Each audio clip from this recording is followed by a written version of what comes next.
Hello, in front of me I've got 8BitDo Pro 3 controller. In this video I'll show you how to disconnect it from Windows.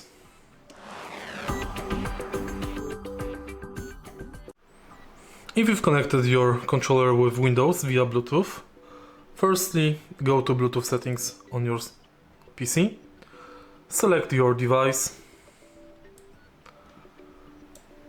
for example this, and select remove. If you connected it via